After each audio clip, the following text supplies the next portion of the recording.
Bom, e já antevendo a semana que vem em Brasília, a Comissão Mista de Orçamento deve votar a Lei de Diretrizes Orçamentárias na próxima quarta-feira. A gente volta a Brasília com a repórter Janaína Camelo. Janaína, qual é a expectativa para essa votação? É bom lembrar, nunca é demais lembrar, que a LDO tinha que ter sido aprovada no meio do ano, Janaína. Exatamente, Thiago, bem lembrado. Pois é, a expectativa é de um grande apoio, um relevante apoio por parte dos parlamentares, até porque, como você disse, a gente já tinha que ter aprovado tanto a LDO como LOA, e essas propostas devem ser aprovadas no máximo até o dia 22 de dezembro, próximo, então em menos de 2 semanas, né, como a lei orçamentária anual. E aí havia uma questão nesse relatório que foi divulgado pelo Danilo Forte, deputado federal Danilo Forte, relator da LDO, porque esse relatório não acatou aí a proposta, uma emenda divulgada, uma emenda apresentada pelo governo, exatamente pelo líder do governo no Congresso, o senador Randolfo Rodrigues, de que pedindo aí um limite, limitando o contingenciamento a 23 bilhões de reais. Então, o relator da LDO, Danilo Forte, ele rejeitou essa emenda depois de consultar o Tribunal de Contas da União e também a consultoria orçamentária da Câmara dos Deputados. Inclusive, essa consultoria divulgou um parecer dias atrás dizendo que se o governo perceber que não vai conseguir zerar o déficit da meta fiscal no ano que vem, então deve, na verdade, prever um bloqueio aí de 56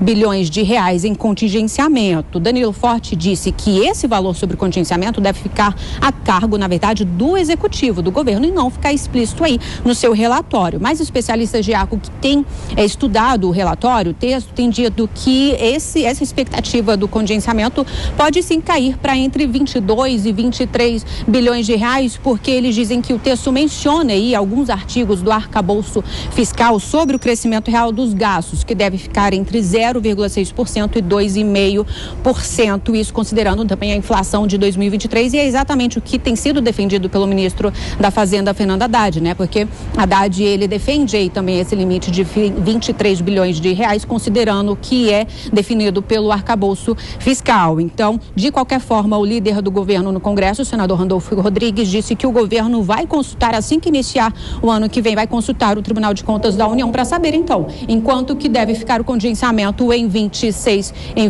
bilhões de reais ou em 56 bilhões de reais. E aí, lembrando que o relatório da LDO vai ser apresentado oficialmente na Comissão Mista de Orçamento na próxima terça-feira, vai ser votado na quarta-feira e em seguida ainda deve ser votado, aprovado no plenário do Congresso. Tiago. E depois da LDO vem o orçamento, não é, Janara? E sobre isso, hoje o ministro da Fazenda e a presidente do PT, Gleisi Hoffmann, discordaram sobre os gastos públicos e também os investimentos do próprio governo. Quais são as críticas do PT ao próprio governo, ao próprio Ministério da Fazenda?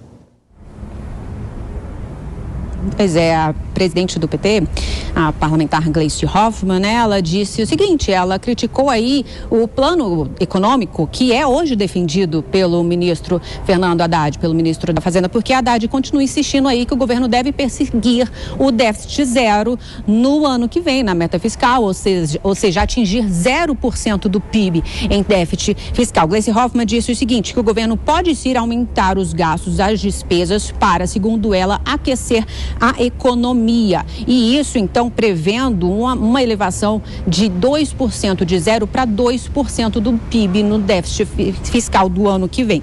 Gleisi disse a seguinte frase, abre aspas, a gente não devia se preocupar com o resultado fiscal no ano que vem. Ela argumentou que o país não pode ter contingenciamentos no orçamento, nem nos investimentos e também nem nos programas sociais. A declaração, Tiago, aconteceu durante uma conferência do PT que foi realizada aqui em Brasília hoje, onde também esteve o ministro da Fazenda, Fernando Haddad. E Haddad também fez declarações sobre esse assunto, inclusive contrariando o que foi defendido por Gleisi Hoffmann em aumentar aí, prever o aumento do déficit do fiscal no ano que vem para até 2% do PIB, né? Ele, inclusive, fez menções aí a casos de rombos nas contas públicas em governos passados, com gastos desnecessários que mesmo assim não aqueceram a economia. Haddad disse que não existe correspondência ao que foi defendido pela presidente do PT e que, nas palavras dele, não é assim que funciona a economia. Segundo ele, na verdade, é necessário criar investimentos. Após essas declarações, os dois negaram qualquer desentendimento entre eles e disseram que as divergências, na verdade, são naturais e saudáveis aí para um debate dentro do governo. Tiago.